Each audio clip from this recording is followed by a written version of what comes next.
Hello everybody, welcome back to the channel where we review anything and everything. And today we are reviewing a golden book, one of the children's line of books, but this one's a little bit special because this is a Star Wars book that has the collection from 1 to 9. So it actually is 9 books in one, which,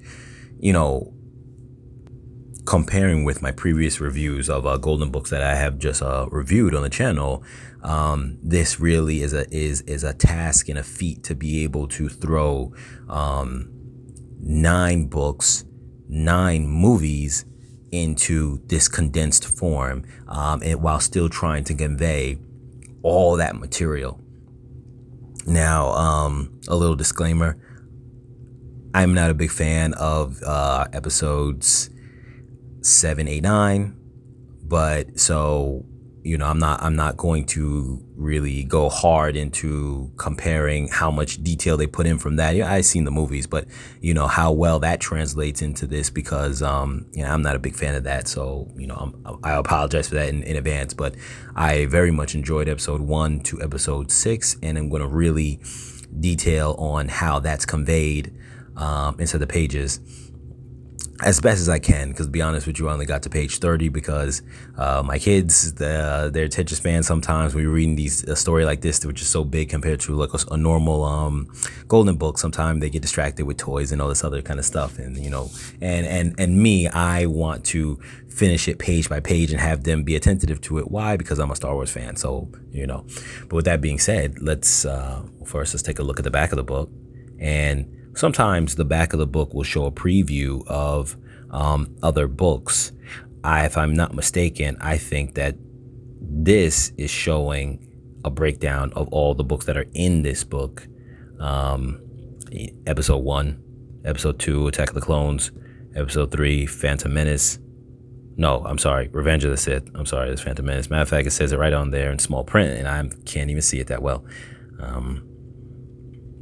A New Hope, Empire Strikes Back, Return of the Jedi, The Force Awakens, The Last Jedi, and The Rise of Skywalker. So this is all the books that are in here. So obviously the artwork is always great. This is 199 pages. This collection, I want to say, I don't remember the price I paid, but I think it was somewhere in that range of maybe $10 or something of that sort. But I'm going to throw a link in the description to Amazon. It's a great value because you're literally getting 9 books in one. And obviously classic story, so you can't go wrong with that. So I definitely recommend it. I'm saying that right off the back. Even if you're just doing it for episodes 1 to 6, I recommend it. So here you can see it starts off with the, and I'm not going to run through all the pages. I'm just going to breeze through a few things. But here it starts off with what we know in the story, where they have the blockade and they send the Jedis there. So it gives you that sense. And if you've seen the movies, it's easier for you to add in extra content if you're reading it to your kids. They go through the scene where they go to the Jar Jar's people, and they're swimming through going in their ship, their submarine, I guess, underwater. Here's where they come across and meet the princess comes into the picture. They fly away. They end up going to Tatooine, where they meet Anakin, which is cool because then if you in my previous review, I reviewed The Mandalorian, season 1 golden book. You can make reference to your kids that Tatooine is the same location in there as it is over here, obviously, for the times that he goes there. The pod race, the time where Darth Maul and Qui-Gon have their battle. Anakin is brought to the Jedi Council. Padme goes and pleads her case to the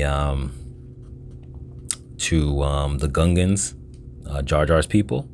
And here they have where the 2 Jedi have to battle out with Darth Maul, and the war on the surface with the Gungans,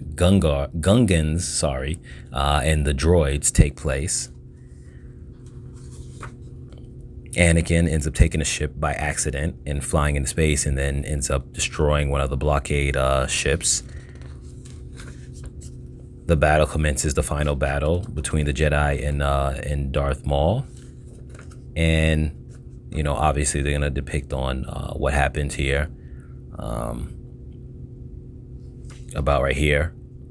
Obi-Wan runs, blah, blah, blah. His last breath of Qui-Gon Jinn. So obviously Qui-Gon gets taken out, which we all know, and it mentions it here. And then, obviously he takes him as his apprentice. So it runs through all of the general content to convey that story very well.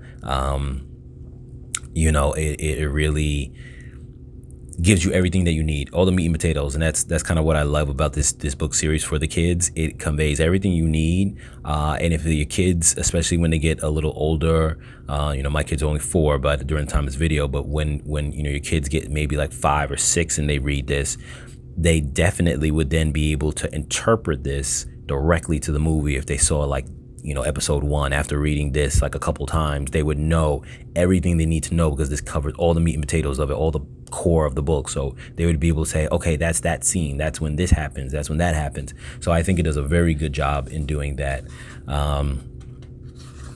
Like I said, as I was reading, I actually got to page 30. So I started this with the kids, and then I didn't really go any further because they weren't paying attention. So I was like, I'm not going to keep going if they're not paying attention. But I like this one too. So and I'm pretty sure, just like the other one, it covers all the meat and potatoes in it and really kind of conveys that. So, and like I said, the illustration is amazing in these books. All the color, all the detail. They could literally just make a flat panel of almost nothing, and instead they give you so much content going on, so much different colors, so much attention to detail, specifically to make sure that it caters to what's going on in the movies of that all these books are taken from. So I think that does a really good job. Here you obviously see Yoda goes into action, and even though it doesn't depict all the little details, obviously if you're an adult who's seen it, you can just explain that to your kids about how he's flipping around and doing all this really cool stuff. So yep, I think it does a really good job. Let me just kind of try to breeze over to some of the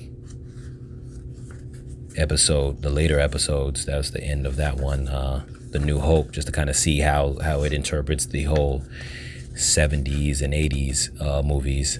And you have the big starship scene, so that's cool too. You got these big spaceships that your kids are gonna love. Page numbers are cut off because of the dark here. Luke Skywalker gets introduced to Obi-Wan. Pretty good. You have the whole scene where you can always tell your kids that Han Solo shot first. And introducing the Death Star. Big scenes like this. It's just very cool. Like I said, I'm a really big fan of the artwork. And just a classic adventure. Like, I just feel like these books do such a good job at conveying a classic adventure for the kids without going over the top, not being difficult for them to understand, yet still giving you all the meat and potatoes of the story. So that way, if they ever watch the movie after reading these books and get a little older and can kind of like really comprehend it, they're really gonna go, I remember all those scenes, all those moments. So I think that does a really good job in terms of that classic scene here. So like I said, I'm not going to go through everything, just kind of breezing through things. Obviously here we start getting into the episodes that I am not very fond of, and a few of us weren't very fond of, but some people liked it, so I'm not going to just badmouth it. But if it's your taste for the newer generations, hey, you get it in this book, you get it all in this book. And the truth is that for the price that you pay on this book, it's almost just a nice reference, even as a collector, as an adult, just to say, like, cool, like I want to revisit these stories and I don't have time to, maybe watch the movie. I want to just read it here. And you're really, like I said, getting all the story elements that you need. So I really like it, especially for the price. I like it for the detail. I like it for the illustrations, the artwork. I like it for how it translates and really conveys what you need to know. So yeah, to me, I'm giving it thumbs up. I really like it and I recommend it. I'll catch you guys in the next video.